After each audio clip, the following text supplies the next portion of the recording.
Welcome to the CEO Insider Podcast, powered by YTexas. My name is Sandy McIlree, and Ed Curtis is joining us today. Hello, Ed. How you doing, Sandy? Hey, you're a lifelong tennis fan. You've got a background in tennis. Your dad runs a tennis academy, so it's got to be exciting for you to talk to our guest today. Yes, I love tennis. My brother and my dad both run tennis academies, so yes, I'm excited. Well, we have on the phone with us the CEO of Andy Roddick Foundation, Richard Tagle. Hello, Richard. Hey, Andy. Hey, Ed. Thanks for having me here. You bet. And I'm guessing that what's going on in the world is tough in the nonprofit world. It's always tough in that world, but especially now. That's right. I mean, it's not a walk on the clouds during good times. It's even more difficult in times like this. So yes, everybody's having a hard time dealing with this crisis. You know, of all the nonprofits out there, I think what you're doing and what others in the after-school program area are dealing with is what all of us have to deal with literally now on a daily basis, whether we come from high, middle, or low-income communities. The Andy Roddick Foundation focuses on the underserved communities that have to deal with their children after school and during summer. So now that we're all having to deal with this on a daily basis, Richard, what are you seeing and hearing out there as to how people are handling this? Yeah, it's really a strange circumstance now because, as you know, the Andy Roddick Foundation focuses on the time when kids are not in school. So yes, you're right. Spring break, after school, summer, and now with COVID crisis, everything is out of school time, right? Families everywhere, poor, wealthy, middle class, everywhere are now dealing with out of school time learning, most especially in their own homes. So what we've been seeing is a lot of families really clamoring for these kinds of resources, online learning, education tools that can be used at home that engages both children and parents and guardians together. And families are also looking for, how do you curate what's out there online? I mean, there's a lot of information that people can access now, but how do you know what materials are more appropriate for children of a certain age, or is this material going to make my kids catch up once schools resume? Is this curriculum that will make my kid catch up back in school? So these are questions that families are raising for themselves and to us. Yeah, it's a whole nother job as a parent. I have a 10-year-old, Richard, and it's a whole nother job filtering what they do and what they see and what they interact with online is way up at the top of the list, making sure that one, it's appropriate, two, it's good for them, and it's coming from a legitimate source. That's right. And the other challenge right now is not everybody has access to the internet, nor everybody has access to hardware that you need to access the internet. So what we're trying to do now is make sure that all of our learning tools are available online and also on paper. So if families right now don't have access to computers, that they can also use paper-based or book-based kinds of learning materials. But this is where I would credit the Austin School District. They're trying to make sure that everybody has access to online programming. At the moment, they're putting together a campaign to make sure that there's computers available to every student that's participating in the school district. And that there's also a community pulling together that, a lot of companies are they're flexing their muscles in terms of helping address both the technology aspects of this and the hardware that's needed as well. So it's a silver lining to this problem that we're having all around the world, that communities are pulling together to make sure these gaps are being filled. Richard, do you feel like you say the gap being filled? Do you feel like it needed to be filled? It's just being forced to be filled now. It was eventually, hopefully, going to be filled, but now we got to do it. Yeah, no, that's a great point, Andy, because this crisis basically has lifted the blanket in terms of the inequities out there, that the infrastructure for both for education, for healthcare, for all of these aspects that all of our families need, the infrastructure for all of these basic things, as we're now discovering, really are not just inequitable, but even middle class families are finding it very difficult now to really know how to access the basic things that they need. So I think once this is all over, we really need to re-examine how these basic things are being delivered and to who can afford them, who cannot afford them, and if people cannot afford them, how do we make sure that there's equitable access to education, to healthcare, to social services, every single bit of what every child needs in our communities are addressed. So I agree.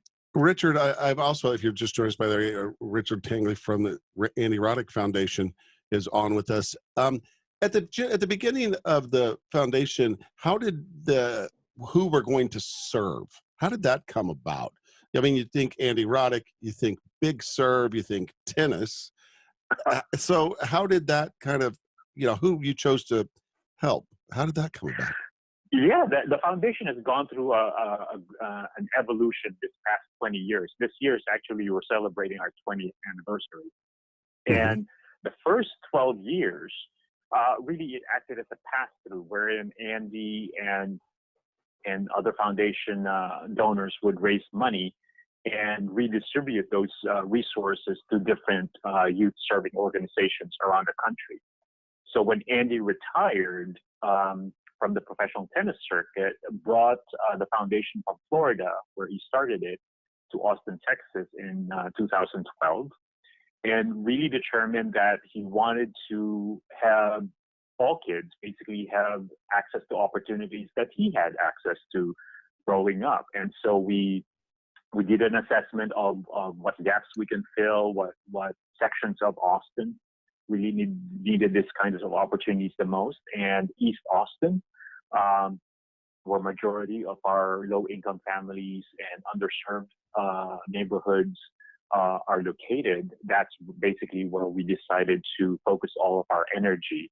And as I mentioned earlier, those opportunities really are most evidently needed during the time when kids are not in school. So during the school day, everywhere across Austin, you will see kids in school, have teachers, have kind of structure and curriculum.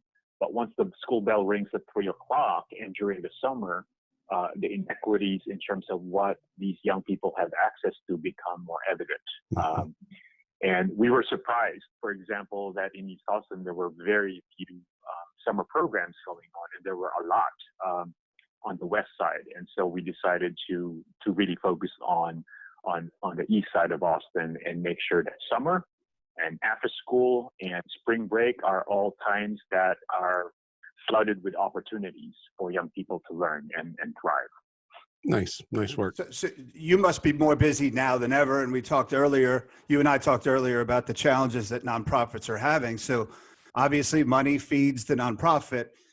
What are some unique ways or interesting ways that you're getting around the slowing of revenue? I know you have a big annual event every year. What are some creative things that you're doing, or what can employers learn about how they can contribute?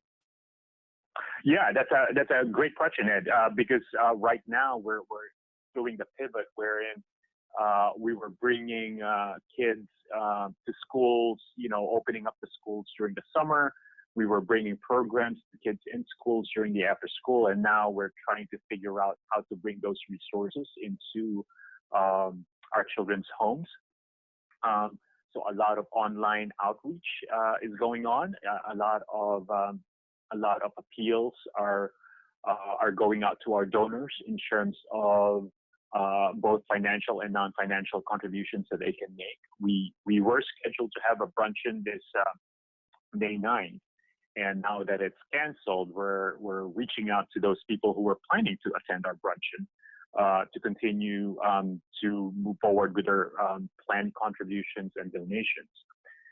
Like I mentioned earlier, since our focus is on out of school time programming, everything now is out of school time, right? And so we're actually busier now curating a lot of materials, a lot of online programming, a lot of education tools, assembling kits together, making sure that contacting our families and making sure that they have everything they need, and that their children are engaged in continuous learning. So there's really constant reaching out to the families that we're serving. We were in partnership, we are still in partnership with 3 elementary schools, and making sure students who attend those schools still have access to whatever they need to make sure that the learning continues at home. And then we're also trying to figure out of how to bring resources from the community, from the corporate sector, now into children's homes. And we're thinking about a campaign of having professionals video themselves in terms of careers that they're into now. How did you get the job that you had? What school did you go to? What did you study? What extracurricular activities were you involved with as a student? And make those videos so that our students are still exposed to positive role models, to mentors, even online, and still see a path from now to whenever they grow up and want to be in those shoes. So an architect talking about how they got into architectural school and what they did to study architecture, for students who are dreaming to be architects, or even for kids who are dreaming to become corporate CEOs.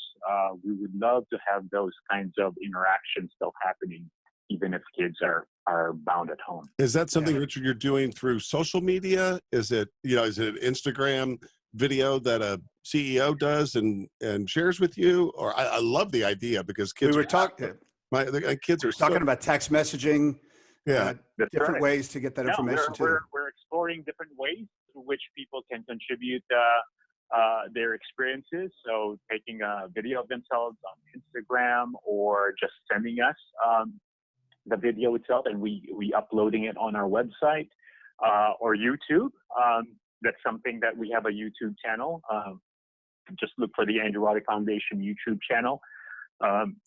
We're also looking at Twitter. Mm-hmm. We have a Twitter account, we have a Facebook account. So there's many ways that we can use social media for this, but we are talking about how to bring those kinds of experiences to kids, either through social media or uploading a video through one of our online programs. I think that's fantastic, because as a father of a 10-year-old, what she wants to grow up to be is the last thing she saw on YouTube. It changes. That's right. It changes all the time. So the more I think you can expose them to, and especially if you just ask people to send it, they'll do it. If you just ask them to send you a 40-second video or minute, whatever, they'll do it. If you need one for a disc jockey, you let me know. I'll help. I was just going to say, you're the next one. And Richard, you can count what. If I want to become a nonprofit CEO, what do I do? I said, I don't know. You're going to video me. You're going to see me typing on a keyboard and talking on the phone a lot. But if they could get inside your head, though, there's a lot of decisions that have to be made. That's true. Yeah. Right? Well, Richard, you can count on YTexas to be contributing to that. That's a great idea, and we've got several CEOs from different industries, young and old, and women and men. So I think that's a great idea. And what you're doing is on a regular, everyday basis is extremely important to our neighborhoods. But I think right now is especially important. The website is arfoundation.org. There are ways to donate. There are ways to give back. I know local companies like Kendra Scott and Yeti and the entire community is coming together and helping out. And we just can't thank you enough for what you're doing. Thank you. Thank you for having me. Richard, great talking to you. Great work. And we wish you continued success. Thank you so much. You bet. Have a great day. Thanks, Richard. Take care. Thank you. All right.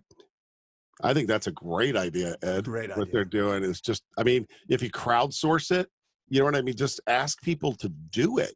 Well, and they're home not doing any. I mean, they're home working, of course, right. But they've got more time now to do things like that than ever. And technology is so much easier now. You know, you just hold your camera, your phone up, and tell everybody how you became an architect. That's pretty neat. We talked to the Dallas County Promise about a program like this, and they said the best way to get through to their students is through text message. Now, these are college kids or high school kids, so they all have phones. I think the Andy Roddick Foundation deals with kids a little bit younger. But he was saying you could text the parents. Yeah. But I mean, but you know how it goes. You've got kids. You know, you show my kid doesn't want to see anything that I want to show her on my phone. No. Yeah, we don't know anything. We're the dummies. Right. Or they pick their phone and look at everything on your phone. Right. I don't like that either. Yeah. Too much explaining to do. Well, all right. Good. That was fun. I enjoyed our chat with Richard. Stay tuned. Keep checking back to YTexas.com for more updates. And Ed, we will check in with you soon.